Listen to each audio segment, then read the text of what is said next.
Okay, so allow me to breeze you through the map. This is USJR on top, and this is Freedom Park. Currently, Freedom Park is already done. This Freedom Park extension used to be the barracks, the katungkan-atan nga barracks. Barracks was actually designed to really be a temporary facility so people would get to use to coming back to Carbon. So part of the supplemental agreement was the extension of the Freedom Park and make it a park during the time of Mayor Rama. So after the park, we go to the public market zone highlighted in orange. So this is, we call it Block 1, Block 2. Block 2 is your currently Warwick Barracks. Block 2 is the one that's being boarded up now, and Block 2 is the Carbon Market, the Carbon Market main building. Okay, so this is what we're looking forward soon. B3 is your Unit 1, currently the wet market. B4 is your Unit 2, and it's currently the Carbon Interim Market as well. B5, moving forward now, B5 is your Unit 3 currently. Okay? And then B6 is currently a pool of warehouses and where the ABC is located also, the ABC building. Okay. So, if we were to breeze through, and so that's the terminal and parking zone, and then we move to the tourism or bayfront area or zone, which includes the parking, Puso Village, right now where we are, and of course, Compania Maritima. Okay, so let's focus first on the public market building, the public market zone. So, a disclaimer, B3 and B4 are just our artist's perspective. Later on, we'll show you a zoomed-in version of the B2. B2 will include, will house the public market on its lower and upper floors. Second floor to roof deck will be commercial. Later on, we'll also expand on that. So, what will be housed in the public market? The new public market, the main public market will house flowers, natives, fruits, and the wet market. Wet market. The wet market. So they are the ones being prioritized. Reason being, because of all the buildings in Carbon Complex, Unit 1 is probably one of the oldest also. So it's really a dilapidated building already. Unit 3 also, which houses the fruits, is already an old building. In fact, during the Unit 3 currently, the second floor is, there's already a structural integrity problem. So there, wala na yung storage area na ipabuhat sa Unit 3 because ginahinay, the powderized nagsugod building, no? So that's why we're rushing the construction to accommodate the vendors that will be affected with the Unit 1 and Unit 3 na old buildings. So they will be the ones moving here. So far, B3 is still about to be constructed. We're still fixing the timeline, but since need pa man good i-demolish ang old structure, so and then this will become the vegetable hub. So all vegetables will be in B3. And then B4, which is the current Carbon Market interim building, would eventually house the dry goods, kalendarya. Dry goods would include your groceries, rice and corn, your RTW, yung mga caldero, and all. Wala siya. So, reason being why we would want to do in phases, because it's part of our commitment to the LGU that there would be a no relocation, no movement policy for the vendors. So, we've witnessed it before. When Freedom Park and Warwick Barracks was demolished, Megawide first delivered the Carbon Market interim building. In the Carbon Market interim building, or the Unit 2, used to be an abandoned building after it caught fire. So Megawide Megawide invested on its temporary retrofitting so that there will be a temporary holding area for the vendors that will be affected. So now that we are about to open a new building, Unit 3 and Unit 1, those categories, fruits and wet market, will be accommodated to the new building so that we can proceed to the construction of the new buildings again. So rest assured that there would be no vendor displacement because all vendors are accounted for. Okay. So moving forward, moving to the terminal zone. So the terminal zone, as you all know, part of the projects of the Megawide is the Parañaque Interexchange Terminal, one of the biggest and the first land port terminal in the country. So we are to build a small version of that so that Carbon will become more organized with a terminal and a parking building. Parking has long been a problem in downtown Cebu District, so we are dedicating an entire building for parking in that area. Yep. And of course, the tourism zone, just to keep on bringing in more people, we have currently, with almost 7 months in operation, Puso Village. So if we are to imagine how it would look like, the experience would be, if I am a regular shopper in Carbon, upon entry, there's a wide park. Upon entry to the main public market building, occasional purchases on flowers and fruits, on flowers and natives. Main unahon po nato is ang wet market. So the wet market is located on the lower ground. If I need something for fruits, I would just go up. After that, I would just go down. I would buy all the vegetables that I need.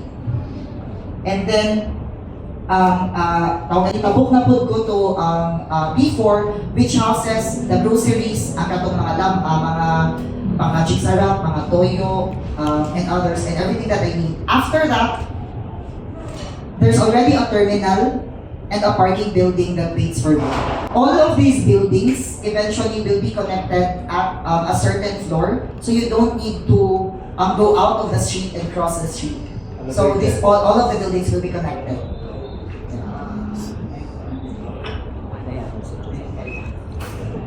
So, how are we doing now in terms of construction? So, we are happy to share this early that our commitment to the Cebu City government is to deliver the project in 2026. So that's this year. The month is December. Yeah.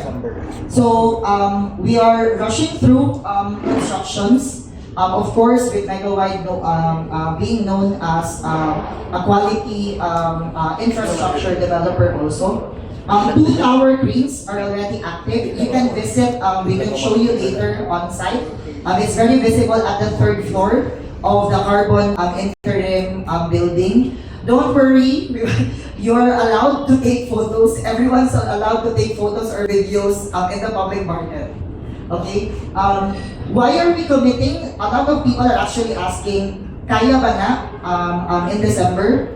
So just a background also, Megawide is also one of the pioneering companies that champions precast technology. So all of the columns, the walls are actually fabricated off-site. So right now, probably during the first few months, you won't be seeing as much, but probably in the next months, leading to June onwards, pas-pas na lang siya, mula na siya puzzle or a Lego build. Right? So we still stick to our commitment to deliver it December of this year, 2026. That is also the reason why we've started engaging to vendors, so and the office of the city markets, so we can plan together on how to make sure that no vendors are affected during the movement. So this is the look of the Carbon main public market building. Later on, we'll show you different photos. don't worry, we'll also be sending you a link for the high-res photos of all of these perspectives. Yes. Yes, so that's the look of the main building. This is the facade. Okay? So many people are asking why are there 3 floors? Vendors, on the vendors part naman, we also consulted. It's important for the vendors to occupy the lower floors.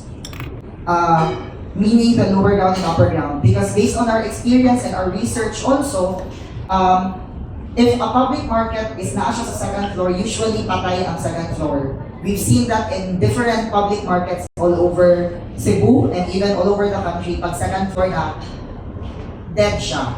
So that's why, in good faith also to the vendors, we've assured them that that the spaces at the lower ground floors are all dedicated to them.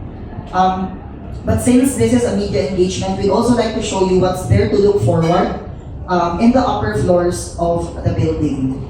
So the lower ground floors is a public market. It's an open access 360 on all sides. There's an escalator dedicated that leads directly to the second floor. The second floor and above will become the commercial hub. So bazaars, a food court, probably services, mga services, banks, mga inaanat na siya dito sa taas. So, we'd like to reiterate that we really champion the welfare of the vendors because they are the heart and soul of Carbon. So they are given utmost priority because without the vendors and without the lower price of goods, there's no foot traffic in Carbon. So with that good foot traffic given to the vendors, we're actually just investing on the upper floors so we can invite more people to also come up on the commercial side. On the business side, literally, we don't really necessarily earn on the vendors, but it's more on the commercial side. So, during our previous consultations, it really was aligned na second floor ubang vendors because while our space in Carbon is not actually growing, the vendor list actually grew year on year. During the signing, there were only around 3,000 or 4,000 vendors. But right now, on the official list, there are already 5,777 vendors. But the space in Carbon, as we speak and as you see right now, remains the same. So, with our constant consultation with them, we came up with a compromise and an agreement na so similar siya sa kanang metro na pag naka sa kalsada, pag naog mo it's the grocery na metro, pag saka mo it's already the department store, right? So it's similar to this. This is the side entrance. It's wide open. You go down for the wet market. You just go up for the flowers and fruits. Later on, you'll see a more in-depth view once we showcase you the VR. This is the view from Bionic Building, Magallanes Street, corner Escanio. Yep. So in front of Mount Carmel Church, Mount Carmel Parish. So Freedom Park is on top, and then that is the main public market building. We're also sharing you the side on MC Briones, corner Calderon Street. So USJR is on that side. In front is already Unit 1 or the current wet market, and then that corner is already the interim building. Okay. And of course, which will house the delivery areas, our trading post areas. The trucks are on along Escanio side. And then we'll send to you the high-res photos for everyone's access. So, yesterday during the vendors assembly, we actually showed already a floor plan to the specific categories that would belong, that would be moving to the new building in December. So this is the floor plan. At the lower ground would be the wet market. So on the side, you'll see frozen meat, the chicken section, there's your seafood section, and a whole lot of meat vendors.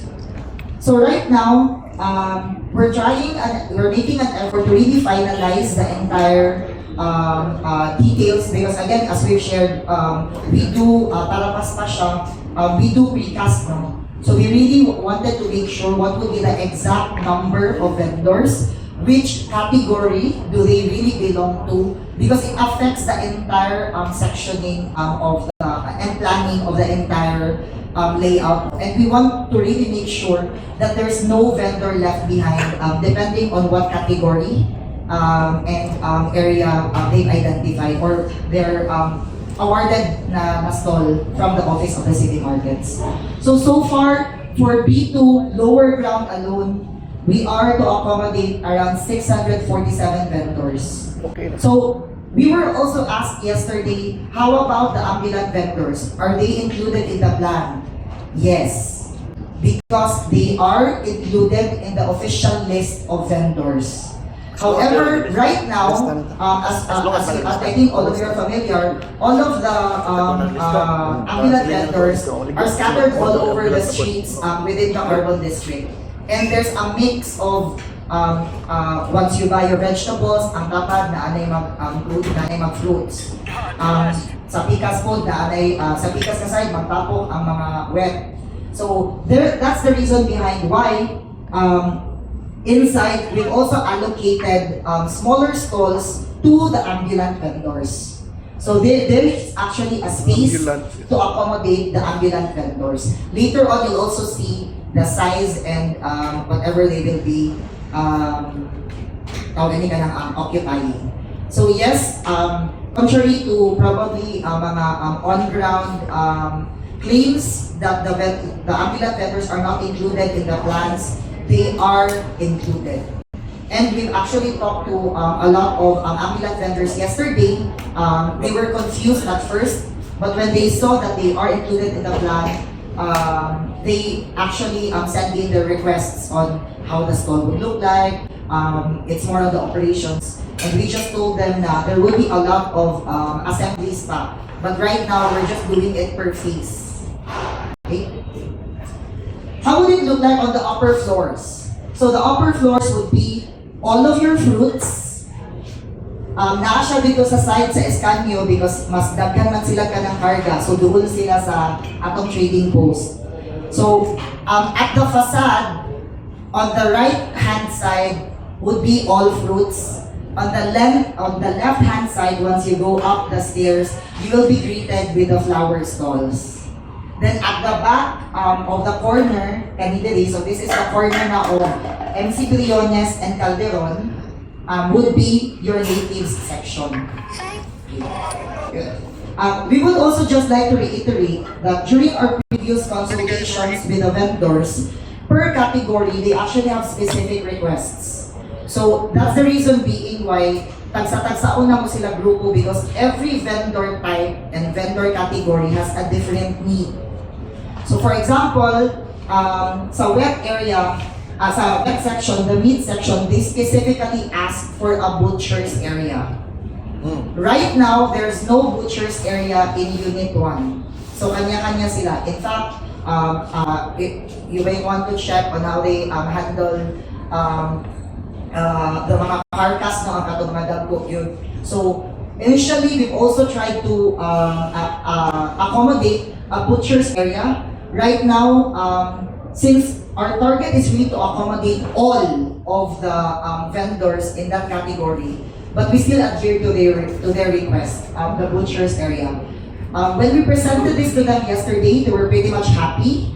However, their concern is more of the size. So probably we'll just explore more on the operation side and how we can accommodate such requests. Later on,